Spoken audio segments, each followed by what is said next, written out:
Quiet child growing up, you probably were described as easy. But now that you're an adult, you still can't quite find your voice, and you probably haven't figured out why. If this sounds like you, this video is for you.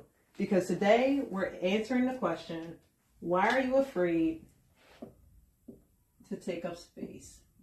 Are you afraid to take up space? This is not uncommon at all, but it is something that we need to talk about, and it's something we need to rectify, because your fear of taking up space means that somebody is missing out on something that you need to be bringing into the world. And if you are more concerned with not being seen than you are with the people that you could potentially serve, then we need to fix that, because the world needs you. So let's go ahead and start trying to fix that. My name is Michelle Forbes. I'm an individual and family therapist, and I specialize in identifying unhelpful interaction patterns between people and then showing you how to fix them so that you can have happy, healthy, joyful relationships, so you can ultimately be a happy, healthier, joyful person. So, I hear my daughter. So the first thing we're going to talk about are the whys. We're going to get into why this happens. We're going to get into the cost of not changing it. And then we're going to get into the price that you're going to have to pay in order to improve this and learn to be a person who takes up space. So let's first get into the why. Why this happened. Well, a lot of the whys, not most of the whys, take place from your childhood, from the caregivers that you grew up around, from the environment that you grew up in. It's the things that, the information we took in as kids that brought us to, the conclusions that we came to. The conclusion today being, it's better for me not to take up space. So why? Let's finish that out. You confuse being quiet with being good.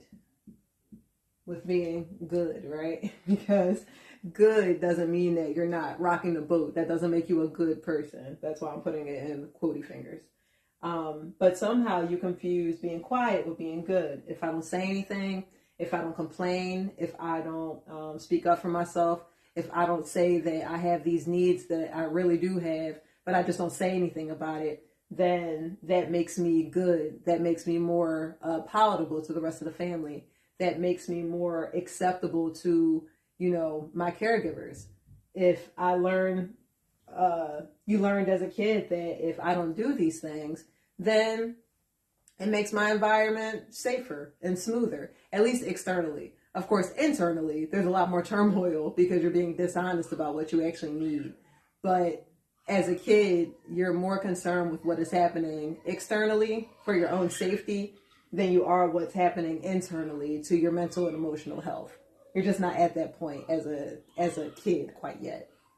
So here's another reason why I hear, if you can hear that, that's my daughter playing with my mom. So, which doesn't bother me at all. I love the sound because, she's happy. But I'm not sure if it's bothering you guys. So here's another why. Hyper perception was greater than expression. What does that mean? That means that what you perceived as a kid, like when you walked in the rooms, you read the temperature of the room, you tried to figure out how everybody felt, what was going on, you tried to read the body language, you tried to hear the things that weren't being said. You learn to be very perceptive. And this is for people who grew up in environments that were very reactive. It's for people who grew up in environments where they had to test the waters or read the temperature of the room because they were never sure what would happen. So they attempted to make a very unpredictable situation as predictable as they possibly could by being perceptive. But because they became so hyper perceptive, they lost the concept of expression. Expression is a wonderful thing because expression takes place in safety. So even if you see a kid or you have a kid who's highly expressive, they don't mind making noise, they don't mind being loud, whether it be a joyful noise or even the expression of sadness. It means that they feel safe enough to express their feelings. It's actually when you see kids who don't say anything that are responsive, that are responding to their environment in a way that they're learning that they have to be hyper perceptive in order to protect themselves. So they almost forget to express externally because they have such an internal world happening. So those are for children who grew up like that. That could be a why. On here, the whys, I only give 3 whys just because the video has to end at some point. But there are many reasons why. So you may hear something that resonates with you, or you may be like, no, that's not me. But through the conversation, you may be able to pick out the things that have impacted you in your life that you're like, oh, it wasn't that exactly, but it's this. So this really just gets the ball rolling and the thought process to raise some sort of awareness around your own life story. So here's the 3rd reason why.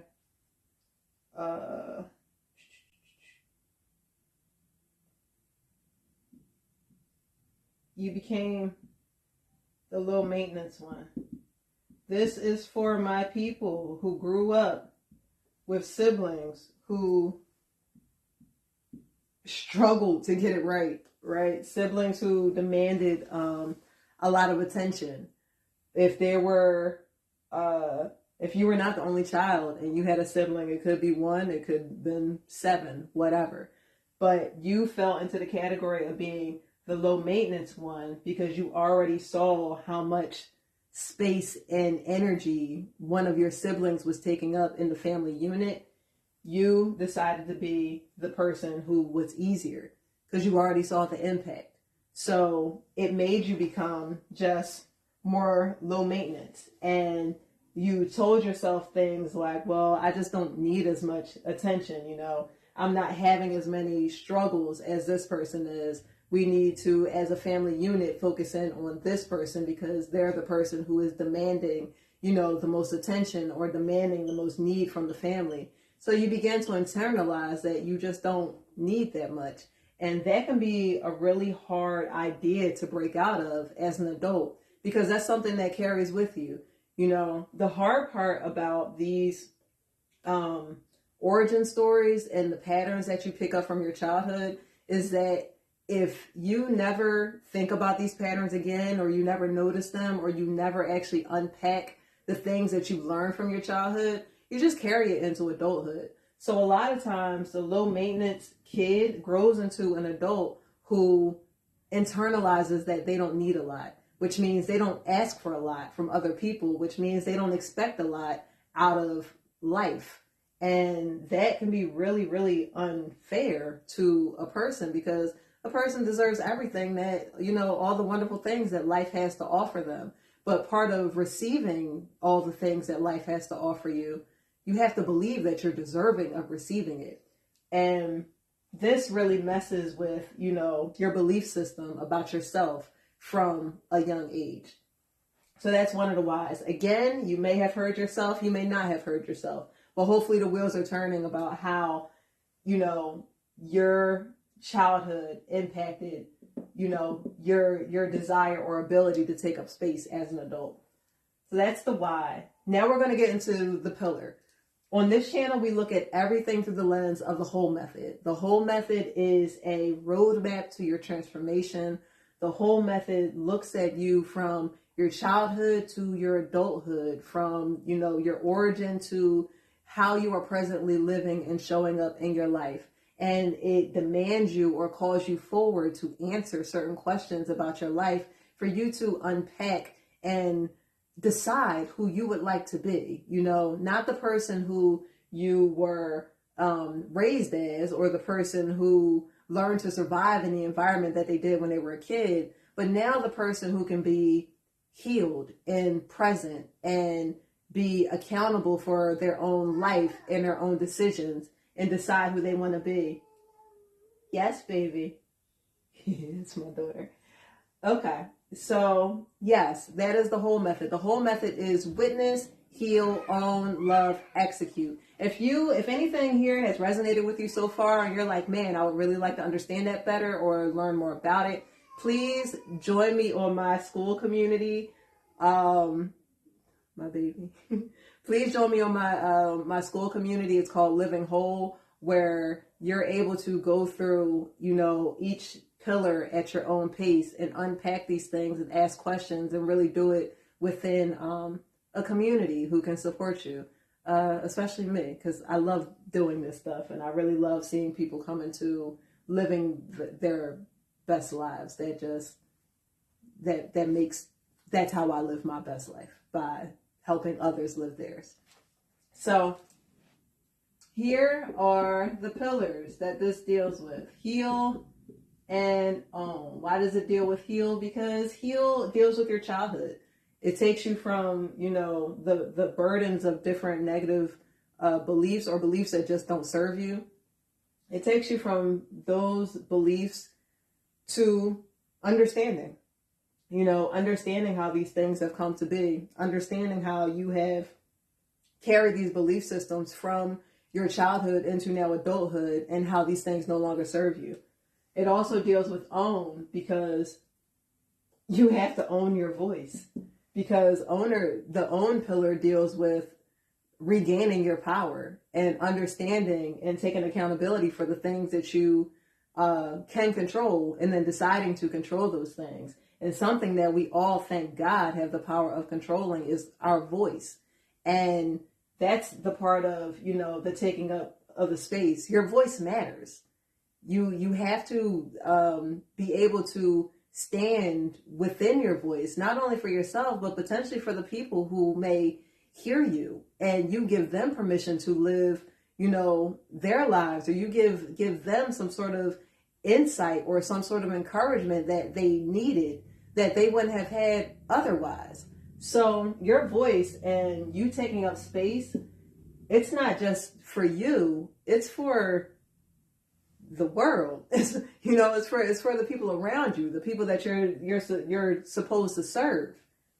So that's another reason why this particular topic is, I'm passionate about it. Okay. So yes, heal and own. There we go. Now we're going to talk about the cost. The cost of remaining a person who is afraid to take up space. What will that cost you? Because all behavior has a cost. Some behavior, the cost is fantastic. If you learn to take up space and you use your voice to help people, you could literally be a billionaire, right? But if you don't do this, then there's a cost of that too. And on this channel, I talk about the negative cost. I will talk about the positive cost, because I want the positive things for you. I want you guys to go find that, but I want to inform you of the negative, because those are the things that will actually make you want to change if you are having some difficulties in the change process. So, cost. The first cause, you build resentment. You build resentment because people stop paying attention to you, because people write you off as just being the easy one. So they never consider you. They never ask your opinion on something. They never ask you, is this okay? They walk all over your boundaries, if you even have boundaries. You're just not considered in the way that you would want to be as a person with a level of autonomy. So you quietly begin to build resentment, because instead of taking up space and using your voice, you just allow people to treat you however they decide to treat you. And if you do that, how people decide to treat you is not always the way you want to be treated. That's one. Another one, you're constantly misunderstood. Why are you constantly misunderstood? Because, let me get understood on the board. Here we go. Boom, boom, boom. Okay. You're constantly misunderstood because people are left to assume about you. You're not providing them any sort of information about who you are, about what you like, about what you dislike, about what you're willing to stand for, about what you're willing to stand against. You don't have a voice. You're not taking up any space. So when people see you, all they can do is assume about you. And a lot of times when people assume, especially about something that they have no real information on, they're usually assuming wrong. So then you have to constantly deal with people assuming just wrong stuff about you. And that becomes really frustrating, if not leading to resentment. But again, if you don't have a voice, then people don't have any other information about you. They just have to make it up or try to observe it. And maybe they're right, maybe they're wrong. But unfortunately, you have to live with you got to live with their opinions, which who wants to do that? That's just frustrating. That's frustrating. And this is a big one, and really the one that I was talking about before, about you being the person that you're supposed to be, the taking up space and being of service to other people, or bringing into the world something that only you can bring into the world. So you shrink in rooms that need you. Maybe the person in the room asked the question that you absolutely knew the answer to, or you knew the best way to go about it, and you never said anything. And then somebody half as talented as you stood up and they spoke because they weren't afraid of taking up space. And now you're moving forward with a half plan because your plan never got heard. You never said anything. There are rooms that you will be in that you're supposed to be in because your voice mattered, because your perception mattered, because your experiences mattered, because your empathy mattered. There are things that everybody has within them. There are God-given gifts and talents that everybody possesses that are meant to come out to serve other people. And when you shrink in rooms that need you, nobody gets served, or they get served half as well, because the person who wasn't afraid to take up space went ahead and took the floor. So there is something, and I hope I'm talking to somebody right now, because you can feel it in the pit of your stomach when you are not showing up as you know you should be. You know that you have sat in places where you should have said something, and had you said something, it would have been for the betterment of all those around you, and you stayed quiet because you were afraid, to be seen, because you were potentially afraid to be criticized.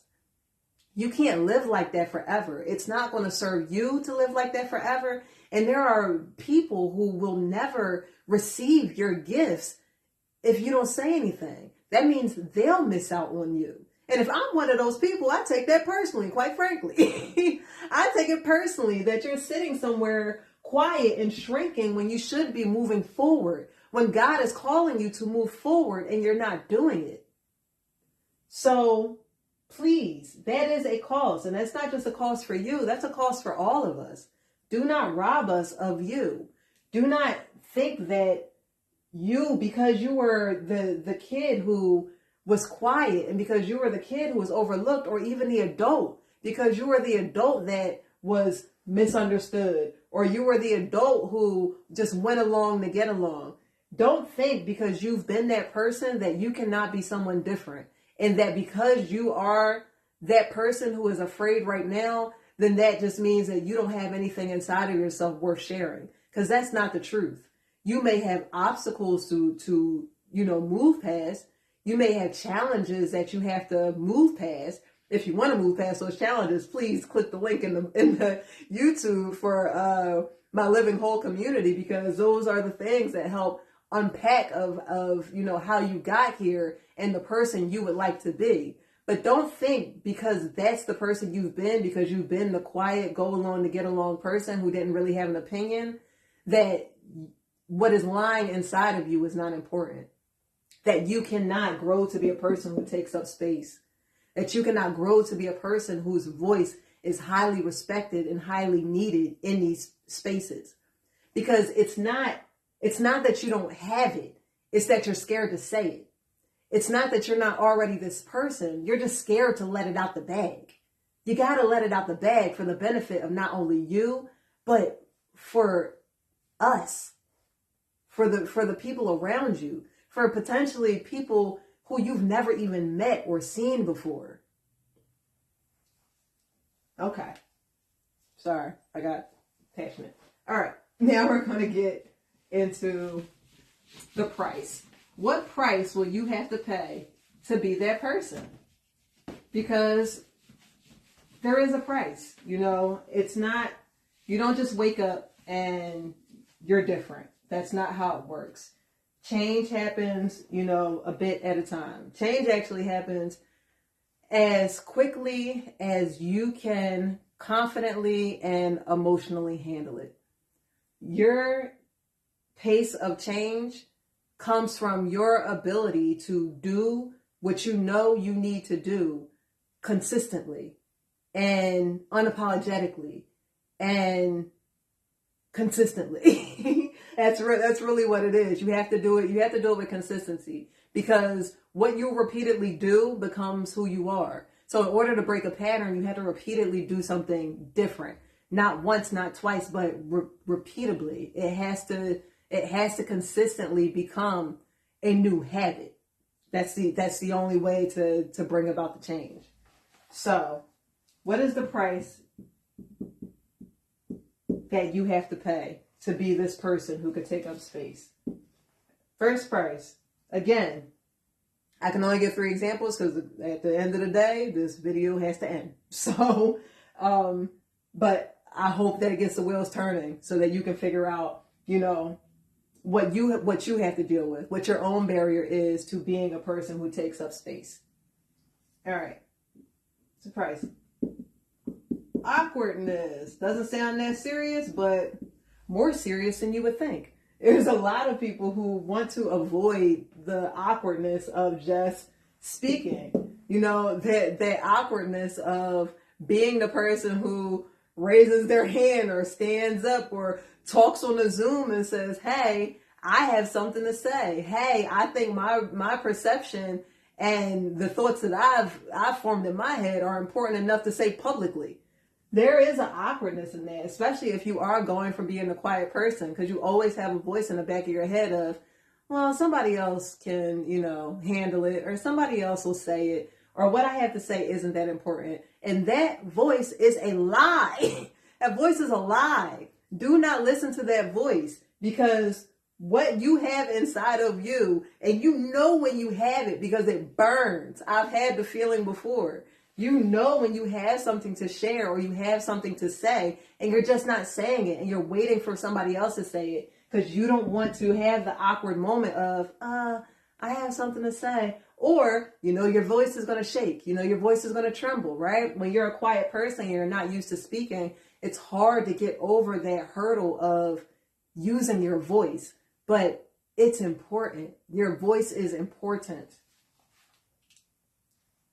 Something else you'll have to, a price you'll have to pay. Other people's surprise. Lord, spell surprise. There you go. Sir. Sir. That wasn't it.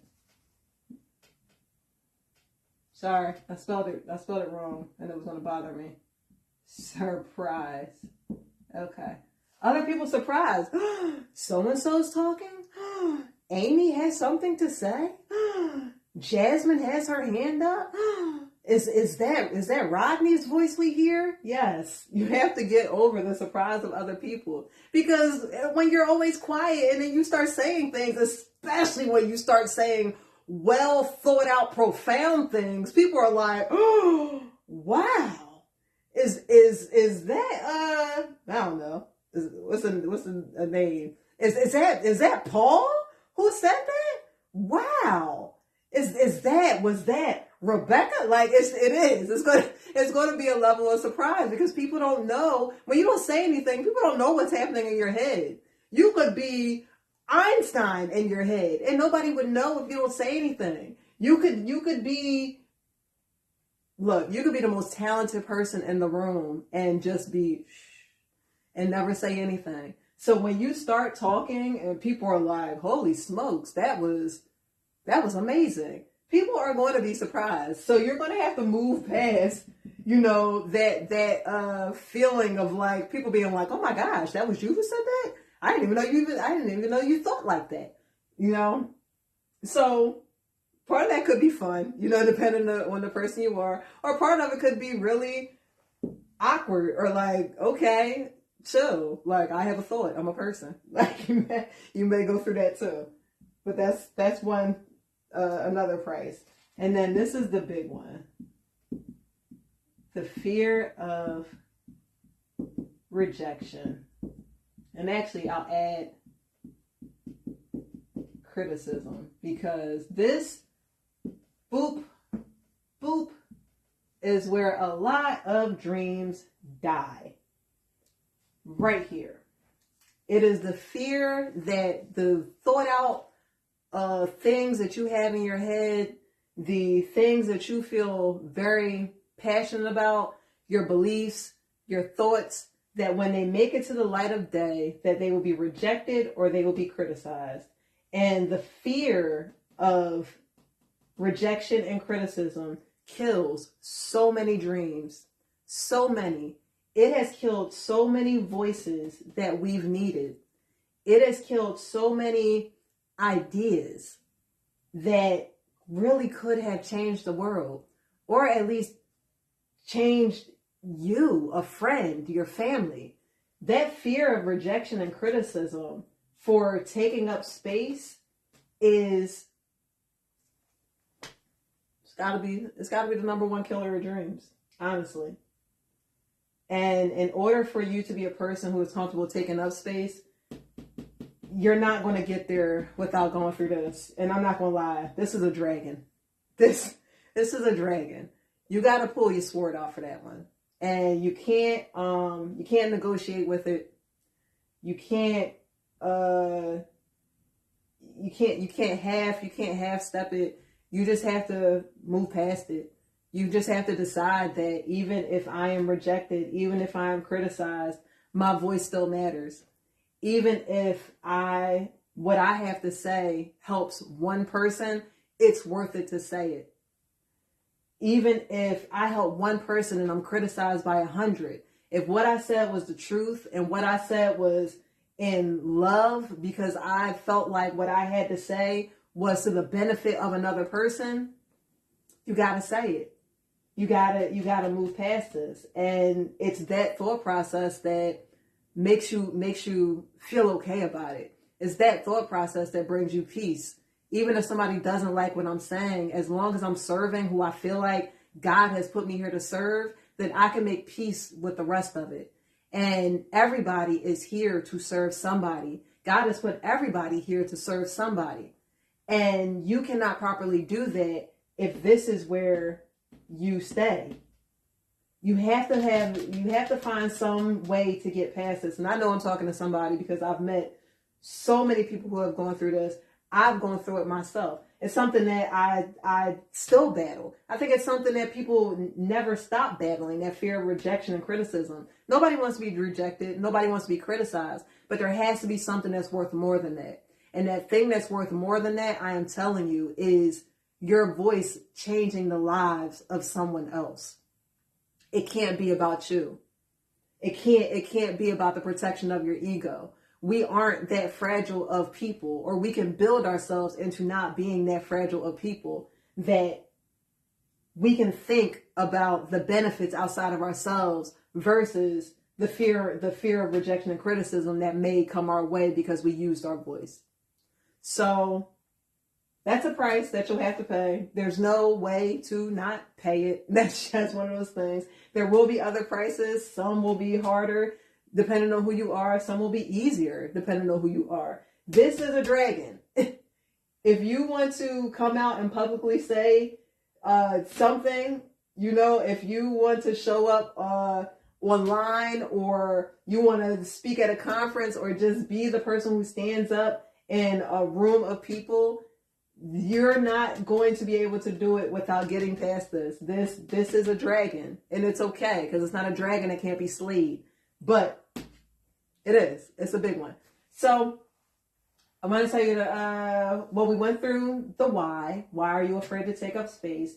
We went through the cost of not doing it. We went through the price that you'll have to pay in order to do it. And we went through the pillars that it hits. So if something on here resonated with you today and you're like, man, I would really love to keep, having this conversation or keep working on myself to better understand this or get over it, please click the link in my bio. Join the Living Whole community, because I would love to, be a part of your change process.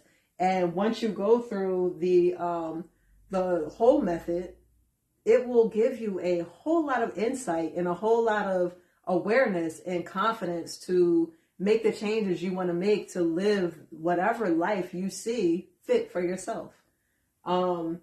If you enjoyed this video, please continue to watch the other videos on the YouTube where we answer, the questions of why. Clearly not always this question, but some question of why that deals with some unhelpful patterns in our lives that are holding us back from our peace and our joy and, our possibly doing what we're meant to do in the world or having the relationship that we want to have,